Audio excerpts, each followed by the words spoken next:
बेलन का आयतन निकालने फॉर्मूला क्या होता है? बेलन का आयतन निकालना formula pi r square H.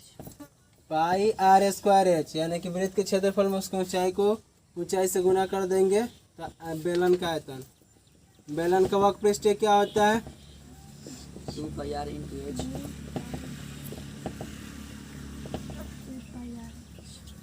2 pi r, यानी कि वृत्त की परिधि गुने ऊंचाई। ठीक है। तीसरा क्या हो गया? बेलन का संपूर्ण पृष्ठीय क्षेत्रफल। पूर्ण पृष्ठीय क्षेत्रफल कहिए चाहे संपूर्ण पृष्ठीय 2 पाई क्षेत्रफल। R plus h. 2 pi r into r plus h. ठीक है, या इसको ऐसे भी लिख सकते हैं 2 pi r square plus 2 pi r h. कहने का मतलब देखिए, ये 2 पाई वक्र पृष्ठ है। वक्र पृष्ठ जैसे आपका क्या है, ये सपोर्ट मान लेते एक बेलन है। ठीक है, तो पृष्ठीय क्षेत्रफल किसे बोलते हैं? तो यह साइड वाले का क्षेत्रफल। ठीक है, और संपूर्ण यानी कि ऊपर का भी क्षेत्रफल और नीचे का भी क्षेत्रफल। तो ऊपर एक वृत्त है तो वृत्त का क्षेत्रफल pi r square. Pi r square होता है, ऊपर भी एक नीचे भी, तो 2 गो वृत्त हो गया। तो 2 गो वृत्त है 2 पाई आर स्क्वायर। आई इसका बाहरी क्षेत्रफल निकालने का तो यहाँ पर लिखा हुआ है 2 pi r H. 2 pi r H. ठीक है, तो ये आपका 3 गो फॉर्मूला इसमें याद रखना है इस चैप्टर को सॉल्व करने में। ठीक है, मात्र 3 ही फॉर्मूला, बाकी अगर वृत्त का फॉर्मूला याद है तो हो जाएगा। चलिए शुरू करते हैं। पहला क्वेश्चन देखिए, निकालिए एक्सरसाइज निकालिए। कह रहा है रिक्त स्थानों को भरें। ठीक है, पहला क्वेश्चन इसका रिक्त स्थानों को भरें।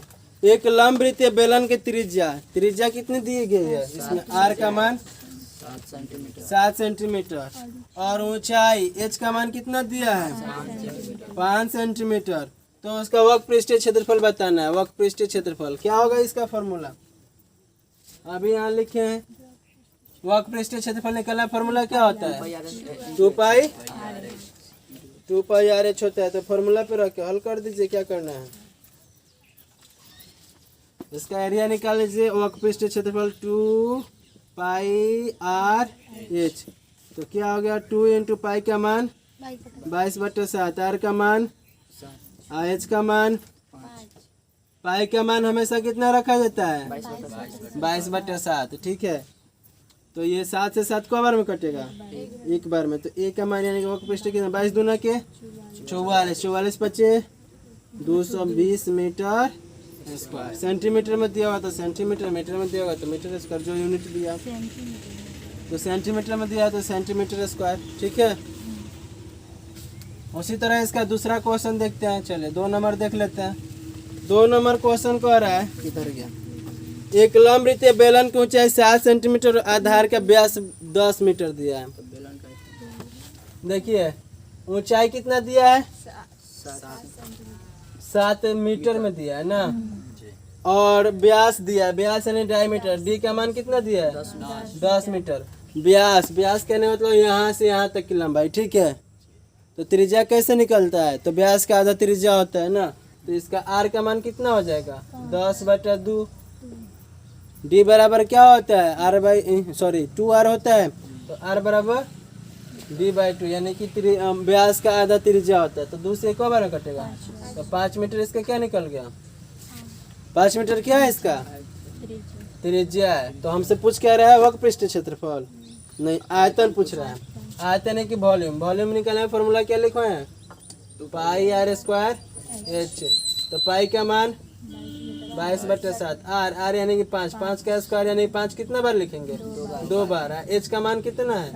7 है। तो 7 से 7 एक बार में कट गया, मल्टीप्लाई कर लीजिए। 25 25 22 25 110। 110 में 5 से गुना करेंगे, 11 25 55, 550 आएगा मीटर क्यूब। आयतन को क्यूब में लिखते हैं, क्षेत्रफल को स्क्वायर में लिखते हैं। ठीक है, चलिए इसको करिए, जल्दी से हल कर लीजिए।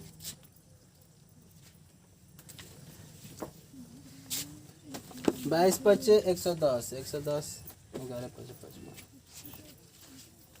तीसरा क्वेश्चन देख लेते हैं।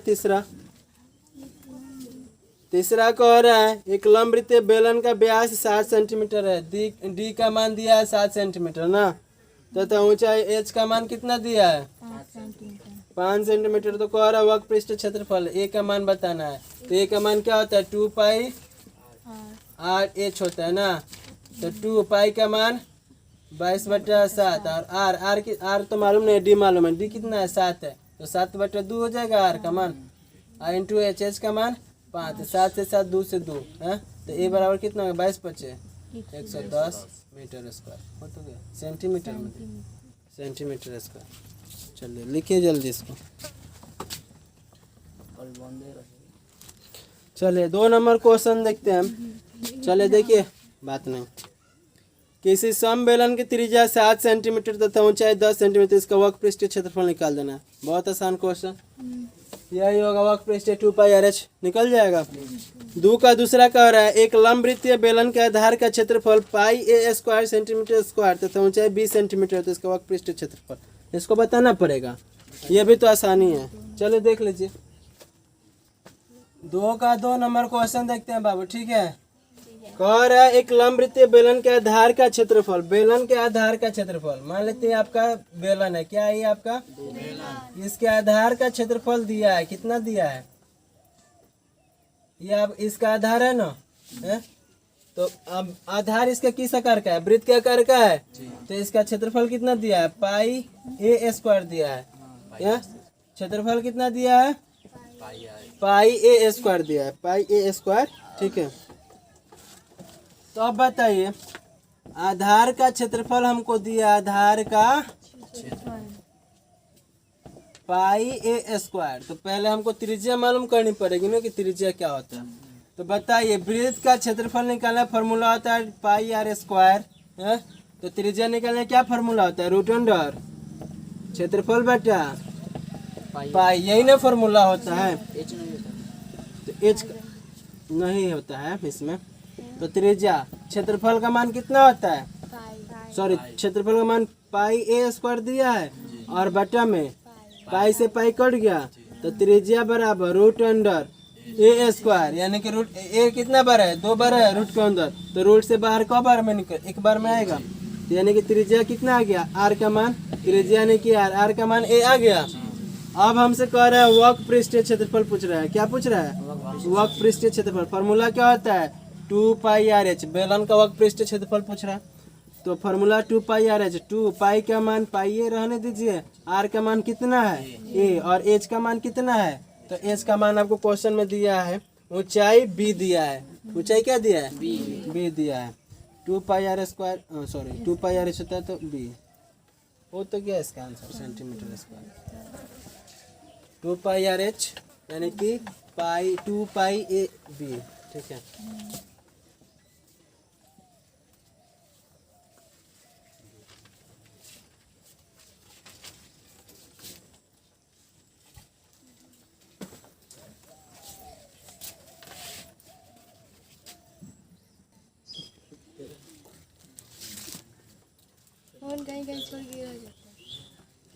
तीसरा क्वेश्चन देखिए, कह रहा है यदि किसी लंबवृत्तीय बेलन के आधार की त्रिज्या आधी कर दी जाए, मतलब जो पहले से उसकी जो त्रिज्या अगर उसकी आधी कर दी जाए तथा ऊंचाई अपरिवर्तित रहे और ऊंचाई में कोई परिवर्तन न किया जाए, तो मूल बेलन के आयतन तथा नए बेलन के आयतन का अनुपात बताना है, ठीक है। तो देखिए बाबू यहाँ पर आयतन का अनुपात बताना हमको, तो लिखेंगे आयतन का अनुपात बराबर, अनुपात यानी क्या, तीसरा का पहला क्वेश्चन है, ठीक है। अनुपात क्या करेंगे, बात नहीं करिए, यहाँ देखिए कह रहा है मूल बेलन के आयतन और नए बेलन के, मतलब पहले वाला बेलन का आयतन, तो यहाँ लिखेंगे मूल बेलन का आयतन, मूल बेलन का आयतन बटा नए बेलन का आयतन, ठीक है। सपोज मान लेते हैं कि पहले वाला बेलन का जो त्रिज्या थी और ऊंचाई थी उसको सेम ही रहने दे रहे हैं। मान लेते हैं कि मूल बेलन का जो त्रिज्या है, मूल बेलन का त्रिज्या मतलब मूल में मतलब क्या, पहले वाला बेलन, तो पहले वाले बेलन का त्रिज्या 8 सेंटीमीटर हम मान ले रहे हैं और ऊंचाई कितना एच, ऊंचाई को हम एच ही लिख रहे हैं, एच सेंटीमीटर। कह रहा है कि इसकी अगर त्रिज्या को आधी कर दी जाए, तो आधी करेंगे तो नया एक बेलन बनेगा ना जी, तो नए बेलन की त्रिज्या आर कितना हो जाएगा त्रिज्या? तो पहले था आर, क्वेश्चन में करे कि इसकी आधी कर देना, तो कितना लिखेंगे r/2 सेंटीमीटर। और जो ऊंचाई है ऊंचाई को कोई चेंजेस नहीं करना, ऊंचाई में कोई परिवर्तन नहीं करना है। तो इसका अनुपात पूछ रहा है, आयतन का अनुपात कि मूल बेलन के आयतन और नए बेलन के आयतन में क्या अनुपात है। तो इसका हम इस टाइप से लिख दिए, मूल बेलन का आयतन बटा नए बेलन का आयतन। तो मूल बेलन का आयतन निकालने फार्मूला क्या होता है? आयतन निकालने फार्मूला क्या होता है बेलन का? πr²h, 2 नहीं रहता है, πr²h होता है। तो पाई का पाई रख रहे हैं, आर ये मूल बेलन का, तो मूल बेलन का त्रिज्या आर, तो आर है तो इसका स्क्वायर है। एच कहाँ गया? तो एच का मान एच है। नए बेलन का आयतन, तो इसका भी तो फॉर्मूला वही होगा πr²h। तो पाई का पाई आर, तो इसमें आर कितना लिखेंगे? r/2 का स्क्वायर इंटू एच, एच का मान एच ही है। स्क्वायर क्यों नहीं है? स्क्वायर फार्मूला में स्क्वायर होता है तो स्क्वायर कर दिए। यहाँ पे r/2 दोनों का स्क्वायर करना पड़ेगा ना, इसलिए इसको एक बार ब्रैकेट में लिख के स्क्वायर कर दिए। ठीक है, पाई से पाई कैंसल, एच से एच कैंसल। ठीक है, क्या बच गया? r² r का स्क्वायर होगा 2 बटा में 2 का स्क्वायर करेंगे ना, तो 2 का स्क्वायर कितना हो जाएगा? 4। यहाँ देखिए r से r को बार में कटेगा, एक बार में r² से r² एक बार में कट गया। तो आप देखिए बटे के नीचे बटा है, तो ई वाला जाए कहाँ ऊपर करेगा? गुना करेगा ना 4 में, 4 एक कम 4 है, बटा में कितना? यानी कि 4:1। कौन सा ऑप्शन सही है इसका? तो सी ऑप्शन इसका सही है। ठीक है, चलो लिख लीजिए इसको।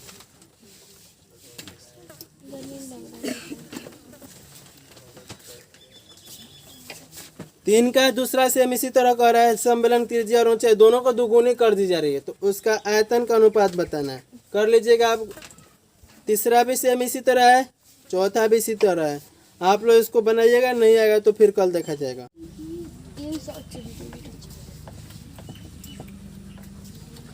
तीन का छठा कर अनुप्रस्थ काट का क्षेत्रफल। अनुप्रस्थ काट का क्षेत्रफल कितना दिया है? 100 सेंटीमीटर स्क्वायर। 100 सेंटीमीटर स्क्वायर है। और इसकी पाइप की लंबाई कितना दिया है? 10 मीटर, यानी कि 10 मीटर यानी कि कितना सेंटीमीटर? 100 सेंटीमीटर की 100 में 10 से गुना करेंगे तो कितना हो जाएगा? 1009 सेंटीमीटर होगा। तो कह रहा है पहले इसका आयतन निकाल लेते हैं। तो आयतन निकालने क्या फॉर्मूला होता है? πr² होता है। तो πr² का मान दिया है, कितना दिया है? 100 सेंटीमीटर स्क्वायर दिया है। ठीक है, और ऊंचाई से गुना करेंगे यानी लंबाई से, तो कितना? 1000 से गुना करेंगे तो कितना हो जाएगा? 100 में 1000 से गुना करेंगे तो कितना होगा? एक पर को जीरो हो जाएगा? पहले 2 गो 3 गो 5 गो हो जाएगा। सेंटीमीटर स्क्वायर में सेंटीमीटर से गुना, सेंटीमीटर क्यूब हो गया। तो आयतन आपका निकल गया 1,00,000 सेंटीमीटर क्यूब। और हमको लेकिन आंसर किस में बताना है? लीटर में बताना है। किस में बताना है? तो देखिए सेंटीमीटर क्यूब को लीटर में बदलने के लिए कितना से भाग कर देते हैं? अरे लीटर में कितना ml होता है? 1000 ml होता है। तो 1000 से भाग करेंगे, 1 2 3 तो कितना आ गया? 100 लीटर आ गया। यानी कि उसमें कितना लीटर अटेगा? 100 लीटर आ जाएगा। क्या आ जाएगा? पानी आ जाएगा। चलिए आंसर देख लीजिए, सही है ना?